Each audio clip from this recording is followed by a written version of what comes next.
The inspiration for the title Minutes to Midnight came from Chester, which prior to Chester came from the History Channel, which prior to the History Channel came from the, I want to call it the Armageddon clock, but it's not it. No, it's the Doomsday Clock. Doomsday Clock. It was there was a special on History Channel about the Doomsday Clock, and the idea is that it counts down to midnight, and the time can change on the Doomsday Clock. It can either be a couple minutes to midnight, or if hopefully we don't get to midnight according to the Doomsday Clock theory. But the closer we are to midnight, the closer the world is to, Armageddon.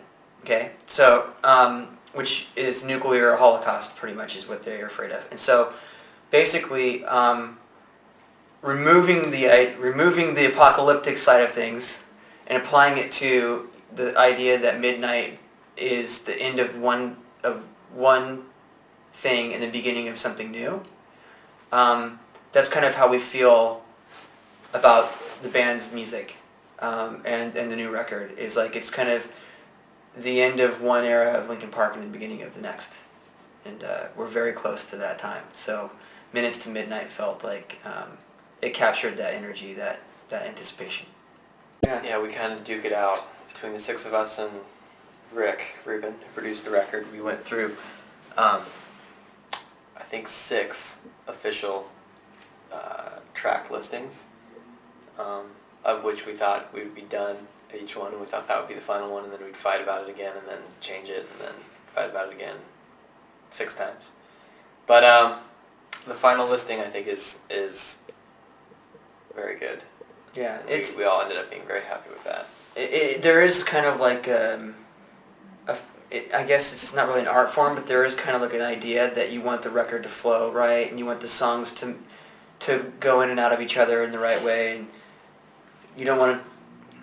There's a lot of things you don't want to happen when you're listening to a record, and the way the tracks are listed is definitely important. By old fans, do you mean those who are in their 70s? People haven't had a chance to listen to the record yet, so it's kind of hard to say. But I think based off of like listening to like what I've done, which is the single out right now, there's been a lot of really great. Like the majority of the responses have been really great and very positive. But there are some people who are like expecting us to rewrite One Step Closer like 100 different ways and put only that style of song on the record. And it's the case even with Meteora and stuff. Like some people were bummed out about Meteora, some people were super excited about it. We just try to write the best music we can and not worry about whether or not everyone's going to like it. And we can't please all of our fans, and we just try to write the best music that we can. And with Minutes to Midnight, we were inspired to write, and we were inspired to choose the songs we have on this record, because we wrote so many. We wrote like 150 tracks, so these were the ones that we felt were the best of those songs, and for many different reasons. I think my biggest fear with our fans would be for them to say, why did they write the same record again? Rather than, why is this sound different? I think if, from my vantage point and the way I have always been with bands, it's like, if I wanted to listen to songs like Hybrid Theory or Meteora, then I'll listen to Hybrid Theory or Meteora. I already have that. I already have those. And so this is kind of like, this is us pushing ourselves in a different direction, and I think that, for the most part, I think fans will appreciate that. It wasn't like, there was a specific thing that inspired us to change. It was really, we just didn't want to, we honestly just didn't want to write another new metal record.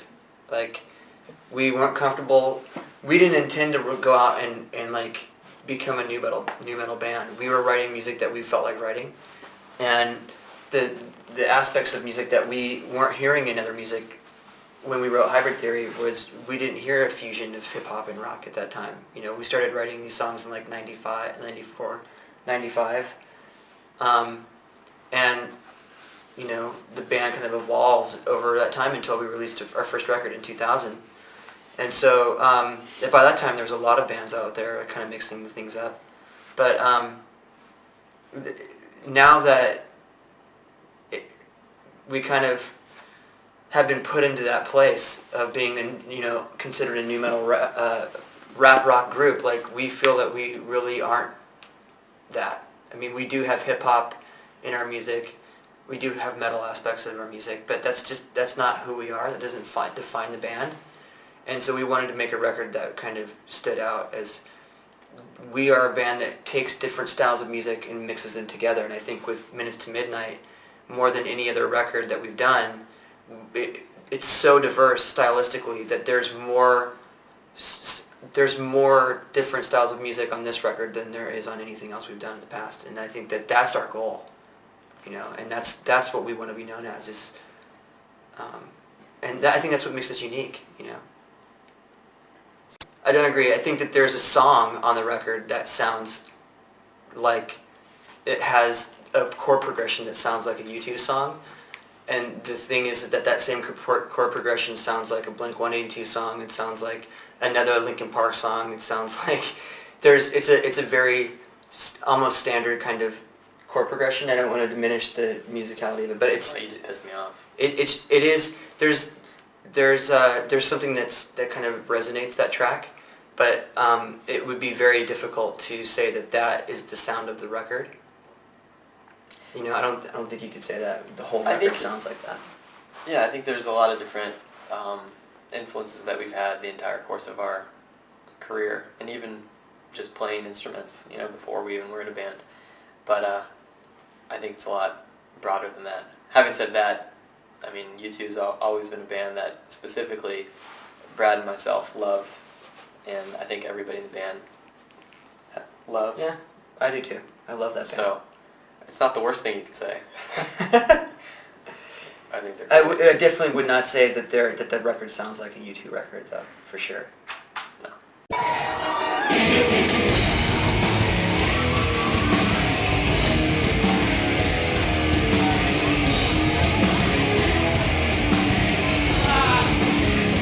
When I pretend everything is what I want it to be, I look exactly like what you would always wanted to see. When I pretend I can't forget about the criminal I am, still a second after second just cause I know I can. But I can't pretend this is the way it'll stay. I'm just trying to bend the truth.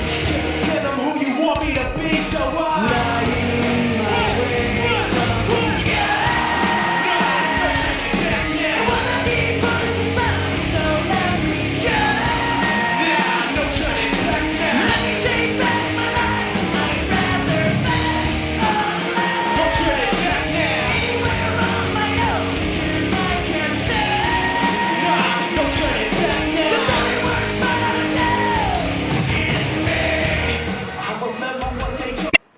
I'm really excited to play shows, and part of it being because we haven't gotten a chance to play much in the last couple of years.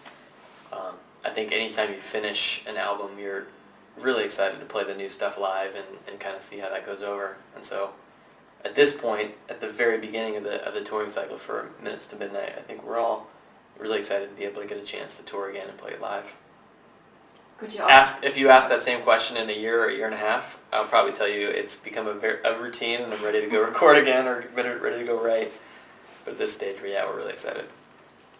Yeah, I think our music, there's a lot of our music that can be transposed into a very soft kind of, you can play it on acoustic or you can play it on piano or bring some strings in and stuff. And I think that we have enough material now that can lend itself to that kind of breaking it down.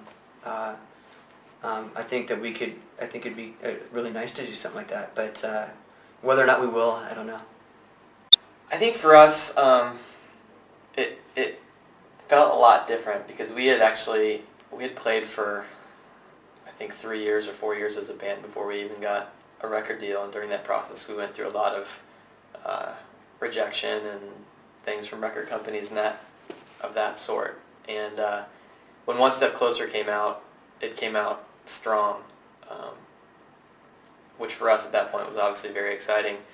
But it billed, especially in the U.S., in a way that it came from it came from the right places. It wasn't necessarily on. It wasn't on mainstream radio. It was kind of an underground thing still. There was a lot of excitement. There was a lot of people that were into it, but it wasn't in your face. And I think even before we kind of caught our breath with what was going on like that, we already had Crawling out, and that was already a second hit. So at that point, I think for us, we really at least knew we weren't going to be a one-hit wonder. There's already like 2 songs that were... I think, yeah, I mean, but you don't want to come out, do, have one song that's big and then disappear. If that happens, like, it's still an honor to be able to, like, say that you've written something that people love. And, but our goal has never been to, like, our goal has never been to be famous. Our goal has been to make music that is good music. And a side product of that is if you write a record or records that a lot of people like, you become famous, And so fame has never been something we've chased after. It's just something that happens, and that's cool. Like we're cool with it, But the great thing is that we're not like celebrities. We're not famous for the wrong reasons. We're famous because we make good music and people enjoy it. We'll make music as long as we make music that's good, and I think as long as we can perform the music that we play, I don't see me being able to do the 18-second long scream on Giving Up when I'm 65. I just don't see that. Maybe I can. I don't know. It might be some great advancements in modern medicine or something, but I don't know. We'll see. We like so much music, it's impossible to pick one favorite song. I have to think. I can't answer that question. His favorite is Happy Birthday. Yeah. Any song that you can sing it around. like row, row, row your boat? Farah Jaka. Okay.